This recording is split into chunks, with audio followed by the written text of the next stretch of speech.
आज माननीय मुख्यमंत्री आणि दोनही उपमुख्यमंत्री ओबीसी नेते छगन भुजबळ, पंकजाताई, बावनकुळेजी आणि महाराष्ट्रातील आमचे सर्व ओबीसी नेते, त्यामध्ये अनेक ओबीसी नेते सहभागी झाले होते आणि 2 सप्टेंबरच्या JRच्या संदर्भात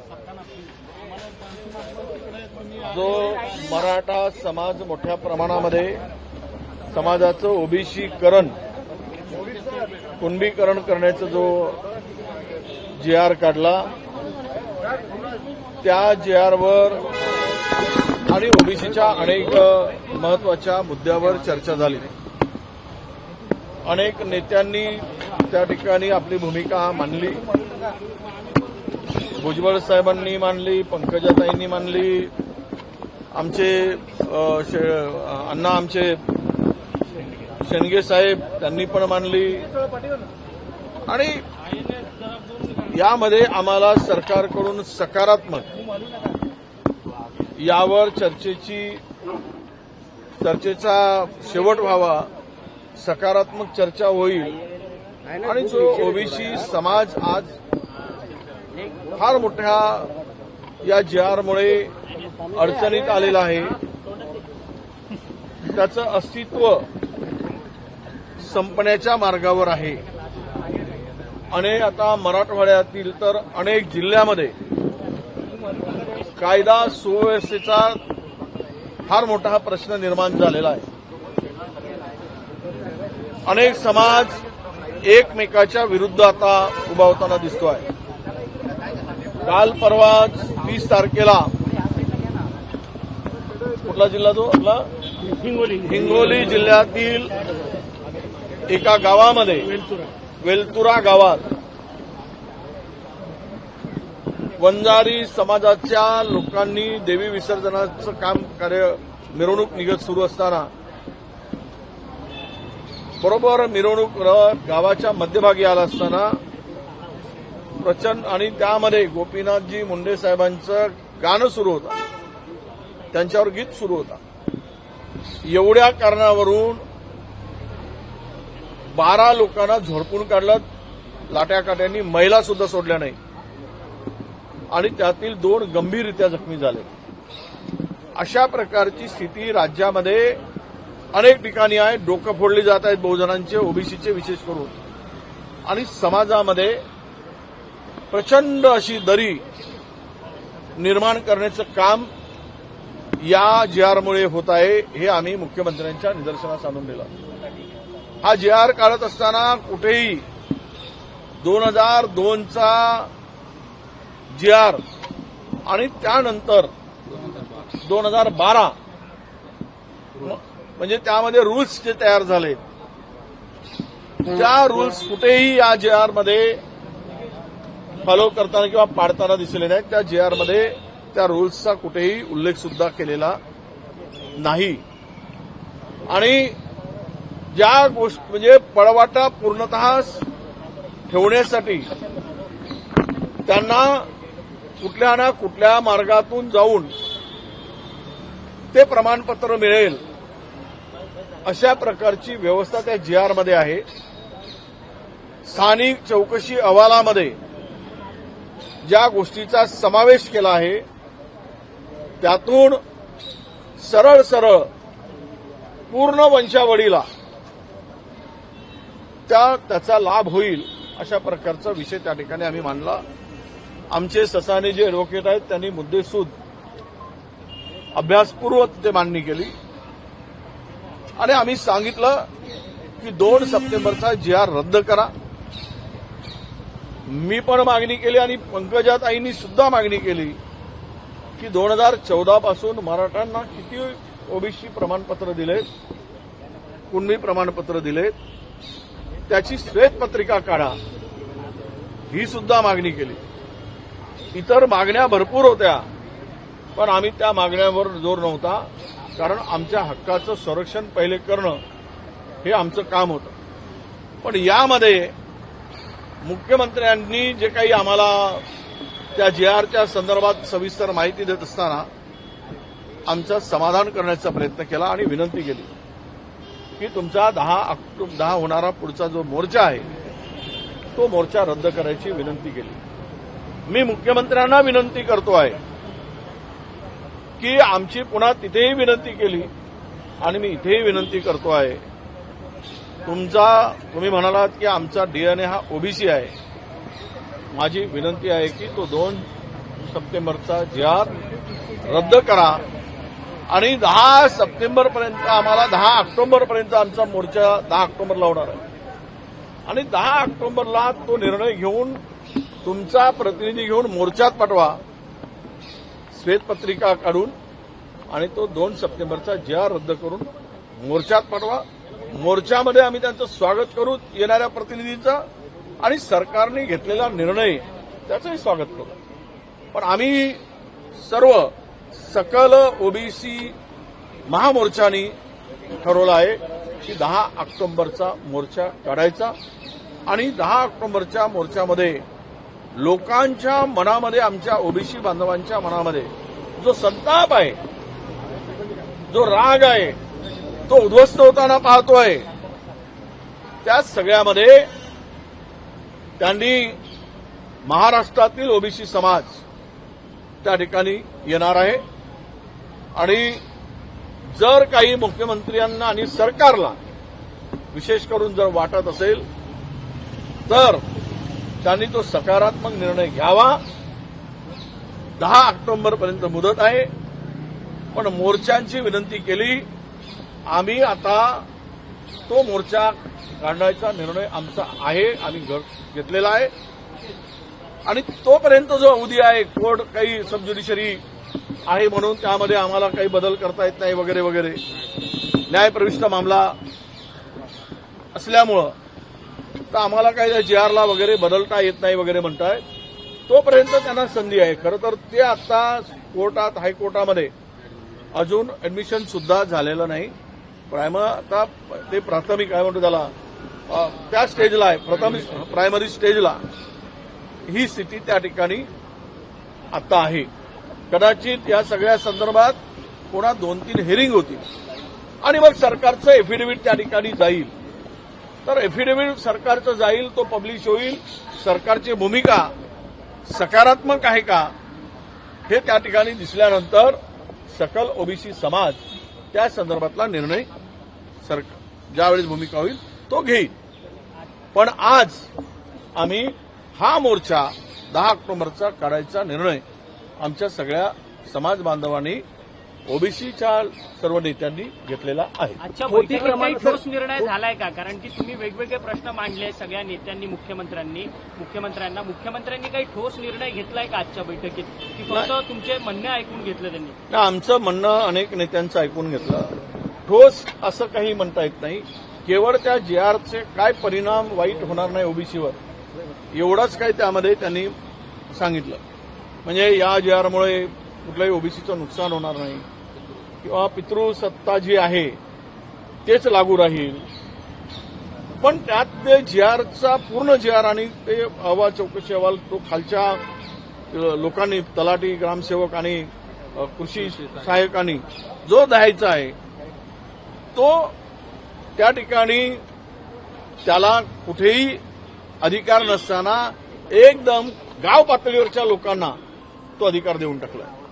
खरं तर 2दा सर्वोच्च न्यायालयाने सांगितलं आहे की कुणबी आणि मराठा हे दोनही वेगळे आहेत आणि त्यामध्ये मराठा समाजाला कुणबी म्हणून किंवा ओबीसीमध्ये समावेश करणं हा मूर्खपणा ठरेल असंही म्हटलं आणि ते फेटाळलेलं आहे. तरी पण जर एखादा नेता उभा होतो आणि तो वाटेल त्या पद्धतीनं मनमानी करून मिळवतो तर आम्ही जगायचं कसं?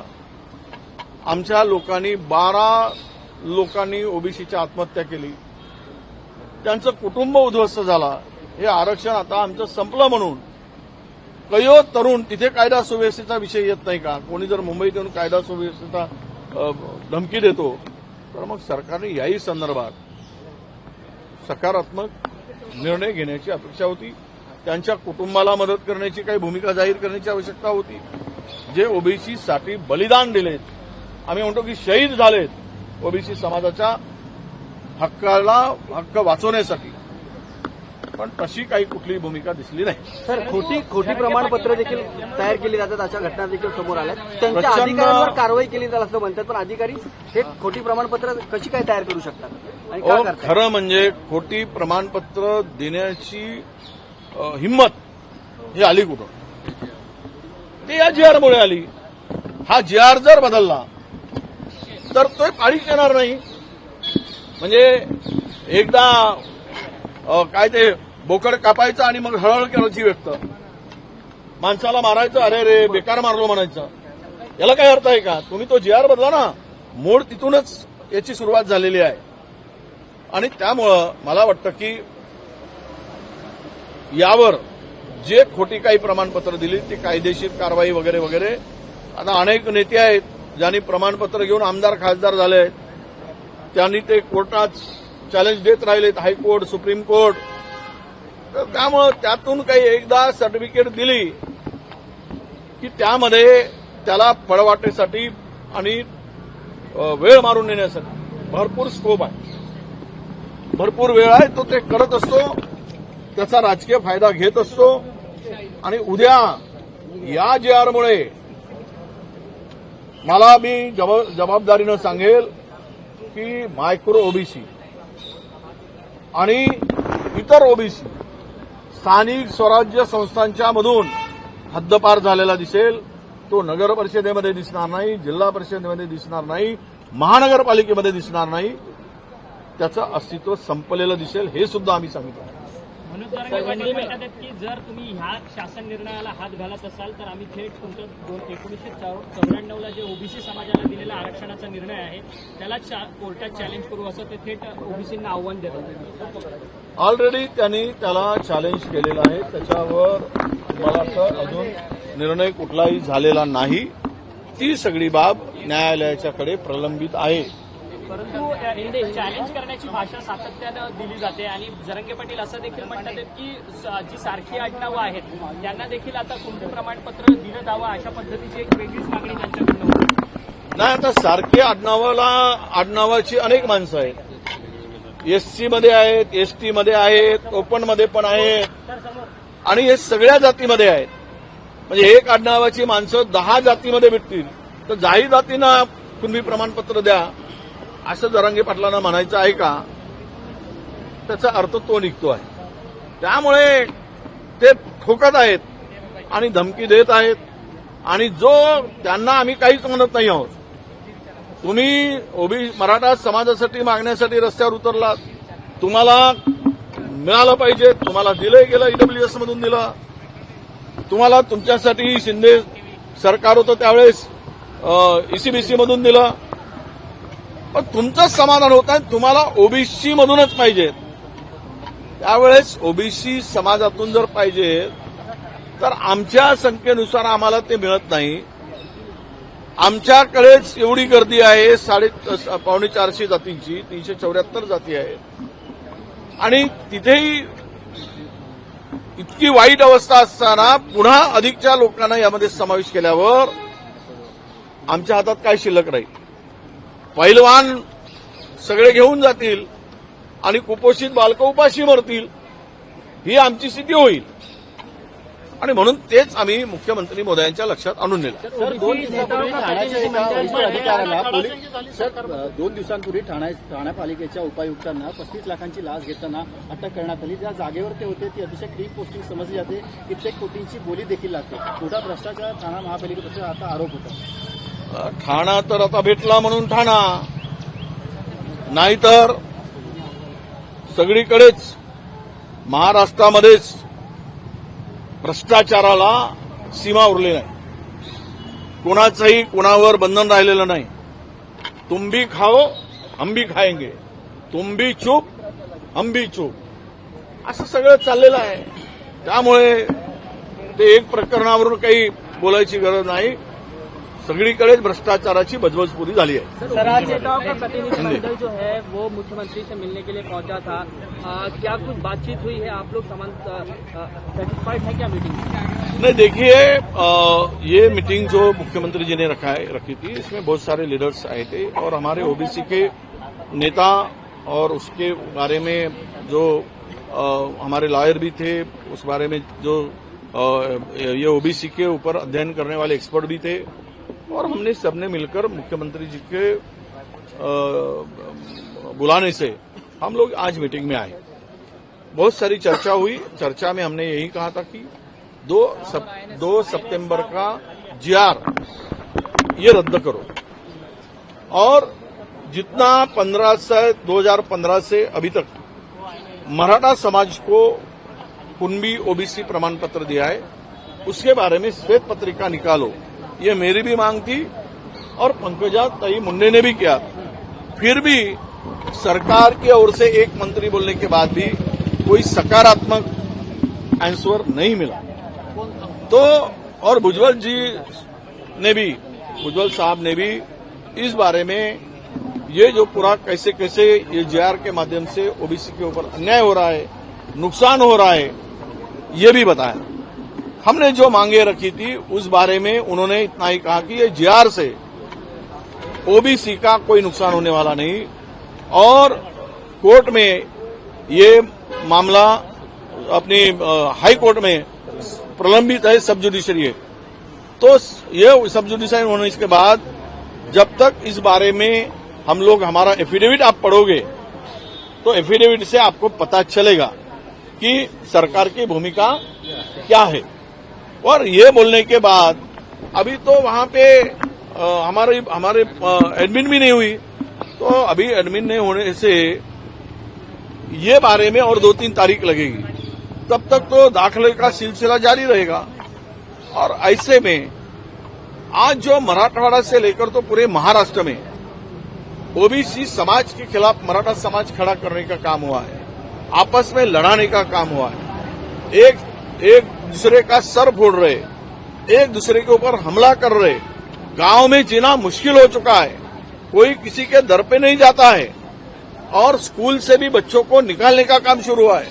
अगर ओबीसी स्कूल है उसमें से बच्चे निकालो. तो इस बारे में तुरंत कुछ निर्णय सरकार ले और वो जीआर रद्द करे. उसी के साथ में हमने ये भी कहा कि इसके बारे में श्वेत पत्रिका निकाले. जो व्हाइट पेपर निकालना है वो भी 2015 से कितना मराठा समाज को ओबीसी प्रमाण पत्र दिया है, दाखला दिया है, वो भी जाहिर करे. और इस तरह से बहुत सारी बातें महायुति से लेकर तो हो गई. पर हम सरकार से मुख्य मुद्दा हमारा यही रहा कि आप ये जीआर को रद्द करें. मुख्यमंत्री महोदय ने हमसे रिक्वेस्ट किया, विनती की कि आप होने वाला मोर्चा रद्द करो. हम विनती करते हैं मुख्यमंत्री जी को, हमारी रिक्वेस्ट है कि मुख्यमंत्री जी को कि 10 तारीख तक कोई ये पॉजिटिव कुछ निर्णय ले और मंत्रिमंडल के कुछ लोगों को ओबीसी मोर्चा में भेजे और सरकार की भूमिका वहां पे वो रखे और जनता का समाधान करे. यही हमारी भूमिका है. इसीलिए 10 अक्टूबर को होने वाला मोर्चा निकलेगा. मोर्चा निकल रहा है. हमने हमारे सब नेताओं की इस बारे में फाइनल चर्चा हुई और मोर्चा निकालने का तय हुआ.